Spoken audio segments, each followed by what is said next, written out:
तो चलिए, good morning friends. Network marketing expert series के पार्ट 25 में आप सभी का स्वागत है। नमस्कार दोस्तों, मेरा नाम इंद्रपाल सिंह, एक digital network marketing coach and business consultant, और आज आपके लिए एक बेहतर टेक्निक लेकर आए हैं। ये जो नेटवर्क मार्केटिंग एक्सपर्ट सीरीज है, इसमें पार्ट 1 से लेकर पार्ट 24 तक अगर आपने एक भी मिस किया है तो दोस्त ज़रूर देखना, क्योंकि ये सीरीज आपको शायद है जो नाम है इसका नेटवर्क मार्केटिंग एक्सपर्ट, आपको रियल में एक्सपर्ट बना देगी। और इतना ही नॉलेज चाहिए नेटवर्क मार्केटिंग के लिए। बाकी डीप में आपको तो अनलिमिटेड नॉलेज है दोस्त, किसी का नॉलेज कभी कंप्लीट नहीं होता, इसीलिए कहते हैं कंटिन्यू लर्निंग प्रोसेस है। लाइफ में नॉलेज बराबर लेते रहो जितना मिले, लेकिन ये आपको बहुत कुछ सपोर्ट कर देगा अगर डायरेक्ट सेलिंग में आप रियल में ग्रो करना चाहते हो। 60 डेज का ये प्रोग्राम है हमारा, और आज 25 डेज है, जिसमें एक बेहतरीन टॉपिक है आप लोगों के लिए, ऑब्जेक्शन एंड रिजेक्शन। क्योंकि 90% नेटवर्क मार्केटिंग में लोग इसी वजह से फेल होते हैं।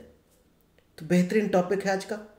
तो चलिए दोस्त, इस टॉपिक को हम आपके बीच में शेयर करें। इससे पहले अगर अभी तक आपने यूट्यूब चैनल को सब्सक्राइब नहीं किया है तो इस यूट्यूब चैनल को जल्दी से सब्सक्राइब कीजिए, क्योंकि इसी चैनल पर आपको ये कंप्लीट नॉलेज मिलने वाला है। जो आपको प्लेलिस्ट मिलेगी वो है नेटवर्क मार्केटिंग एक्सपर्ट सीरीज के नाम से। तो जिसने भी मिस किया है, अगर आपने कोई भी सेशन या ज़्यादा सेशन मिस किया तो दोस्त पार्ट 1 से लेकर पार्ट 25 तक जरूर देखना।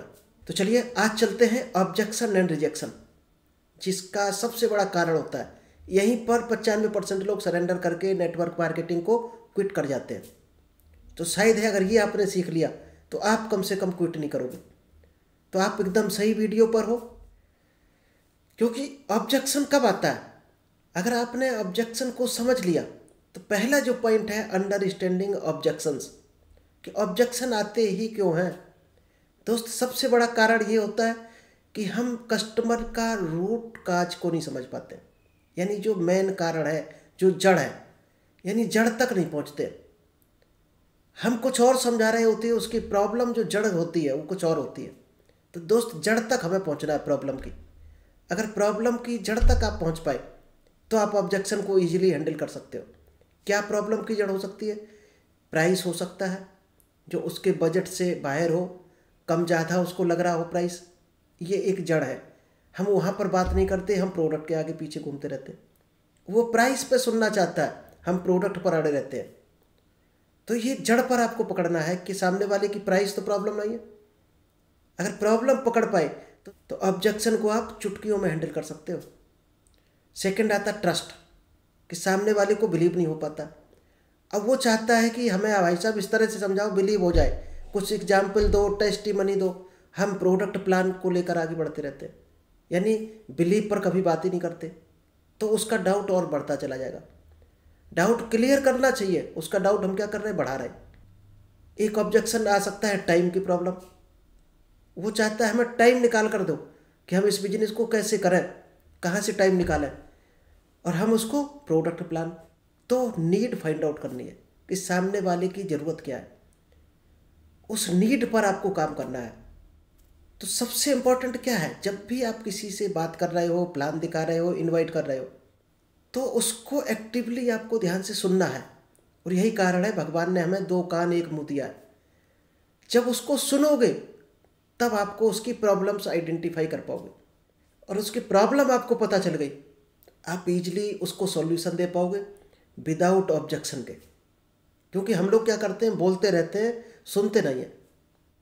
चलिए, सेकंड जो पॉइंट है, टेक्निक्स टू ओवरकम ऑब्जेक्शंस। क्या क्या पॉइंट है इसमें, किस तरह से हैंडल करना चाहिए? Be prepared. आपको प्रिपेयर होकर जाना चाहिए कि क्या क्या ऑब्जेक्शन आ सकते हैं और उनके क्या क्या सॉल्यूशन है आपके पास। हम क्या है, सीधे पहुंच गए, जब ऑब्जेक्शन आ जाते हैं तब सोचते हैं अब क्या बोलें, अब कैसे हैंडल करें। दोस्त, डायरेक्ट सेलिंग में गिने चुने ऑब्जेक्शन होते हैं। हमारे ऑब्जेक्शन हैंडलिंग के कई एक वीडियोज आपको मिल जाएंगे। आप किसी भी 2-4 वीडियोज को देख लेना, आपको आइडिया लग जाएगा कि किस तरह से हैंडल करते हैं ऑब्जेक्शन को। तो आपको सबसे पहले ऑब्जेक्शन पर रिहर्सल करना है, प्रैक्टिस करना है, सीखना है, हर एक का आंसर तैयार करना है, तब जाना है फील्ड में। अगर आप बिना तलवार के, बिना तीर कमान के पहुंचोगे तो क्या होगा, हार जाओगे, यानी सामने वाला दुश्मन हमें निपटा देगा। तो आपको प्रिपेयर होकर जाना है। आस्क क्वेश्चन, सबसे बड़ी गलती हम क्या करते हैं, क्वेश्चन नहीं पूछते। जब क्वेश्चन नहीं पूछते तो प्रॉब्लम नहीं निकल कर आती है। प्रॉब्लम कब आएगी, जब आप कुछ क्वेश्चन पूछोगे। क्वेश्चन हम पूछते नहीं है। प्रोडक्ट पकड़ा, प्लान पकड़ा, रट तोता की तरह पढ़ के आ गए, क्या रिजल्ट आएगा? ऐसे नहीं आएगा। जब तक प्रॉब्लम पकड़ में नहीं आएगी, उसकी नीड पता नहीं चलेगी, तब तक आपको रिजल्ट आने वाला नहीं।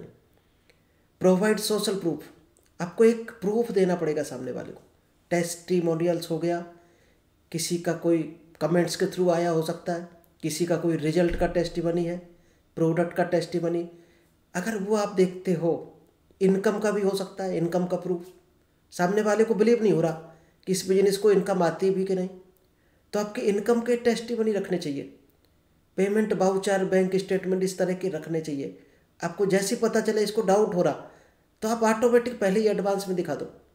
यानी प्रॉब्लम आए, ऑब्जेक्शन आए, उससे पहले उसको किल कर दो। फोकस ऑन बेनिफिट, प्रोडक्ट या इस सर्विस से सामने वाले का क्या बेनिफिट है, क्या प्रॉब्लम सॉल्व हो रही है, उस पर आपको फोकस रखना है कि सामने वाले की क्या प्रॉब्लम सॉल्व हो रही। लेकिन हम लोग गलत जगह फोकस कर लेते हैं, प्रोडक्ट पर, कंपनी पर, अपने प्लान पर। इन 3 चीज़ों पर फोकस नहीं करना है। उसकी तीनों चीज़ें चाहिए नहीं उसको। उसकी प्रॉब्लम क्या है, उसका सॉल्यूशन अगर आपके पास है तो वो परचेज करेगा, नहीं तो नहीं करेगा। स्टे काम, आपको थोड़ा सा शांत रहना है। आपको ज़बरदस्ती नहीं करना है, प्रेशर नहीं करना, फोर्स नहीं करना। जब शांति से उसको सुनोगे तब आपको पकड़ में आएगा सामने वाला क्या चाहता है। नेक्स्ट है डीलिंग विद रिजेक्शन। रिजेक्शन को किस तरह से आप डील करोगे, क्योंकि सबसे बड़ी कला यहीं छुपी हुई है। रिजेक्शन को डील करना आ गया तो समझो आपको लोगों को हैंडल करना आ गया, और हैंडल कर लोगे तो माल चुटकियों में जाएगा, प्लान भी आपका चुटकियों में जाएगा, और लोगों की लाइन लग जाएगी। सबसे पहले आपको ये समझना पड़ेगा कि जो रिजेक्शन है डायरेक्ट सेलिंग में, ये पार्ट ऑफ प्रोसेस है। इससे हर आदमी गुजरता है। कोई रिजेक्ट आपको कर दे तो इससे आपको कोई भी फर्क नहीं पड़ना चाहिए। आपका माइंड सेट चेंज नहीं होना चाहिए। कोई फर्क ही नहीं पड़ना चाहिए रत्ती भर, कोई हाँ करे या ना करे, क्योंकि आप बिजनेस करने आए हो, ना कि लोगों के रिजेक्शन सुनने या यस सुनने। क्योंकि आपने ठाना है तो आपको रास्ता ही वही है, रिजेक्शन से गुजरना ही पड़ेगा। और इस नो को या रिजेक्शन को पर्सनली कभी नहीं लेना। उसने आपको रिजेक्ट नहीं किया है, आपके प्रोडक्ट को रिजेक्ट किया है, आपकी कंपनी को रिजेक्ट किया है, आपके प्लान को रिजेक्ट किया है। अगर आप नॉर्मल जाओ हाय हेलो करने, आदमी क्या करेगा, रिजेक्ट करेगा आपको। हाय हेलो करेगा, मुस्कराएगा, चलते बनो। जयराम जी की भाई साहब, उसने रिजेक्ट किसको किया, प्रोडक्ट को, प्लान को, कंपनी को, या हो सकता है आपके बताने के तरीके को किया है। तो ये सॉल्यूशन तो आपके पास है कि आपने बेहतर ढंग से बताया नहीं, इसलिए रिजेक्ट किया। और रिजेक्शन जो मिलता है उससे आप हमेशा इम्प्रूव होते हो। अगला जब आप प्लान करोगे तो हर जगह नई नॉलेज आपके पास होती है। एक नई स्किल और ऐड हो गई आज के बाद आपकी लाइफ में, यानी अगला आदमी अब रिजेक्ट नहीं कर पाएगा आपको, या कम चांस है। चलिए, और लास्ट पॉइंट है mind set for success. Objection and rejection में जो सफलता का माइंड सेट होना चाहिए, वो क्या होना चाहिए आपका, कंसिस्टेंसी। आपको दोस्त कितने भी रिजेक्शन मिले, कितने भी लोग मना कर दें, प्रोडक्ट बिके या ना बिके, टीम बन रही हो या ना बन रही हो, लोग आके जा रहे हो, आपको कोई फ़र्क नहीं पड़ना चाहिए। जो बेसिक काम है वो आपको लगातार करते रहना है।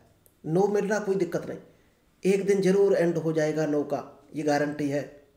बड़े बड़े दशरथ माझी जैसे लोगों ने बड़े बड़े पहाड़ भी काट डाले कंसिस्टेंसी की वजह से।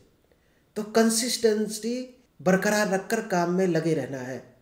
3 साल लगता है दोस्त डायरेक्ट सेलिंग में। आप सोचो 3 दिन में, 3 महीने में अमीर हो जाओ, तो ये संभव नहीं है, किसी के साथ भी नहीं, और कोई भी नहीं हुआ है। बाई चांस कोई लॉटरी लग भी गई, धोखे से टीम बन गई, तो उसकी टूट भी जाएगी।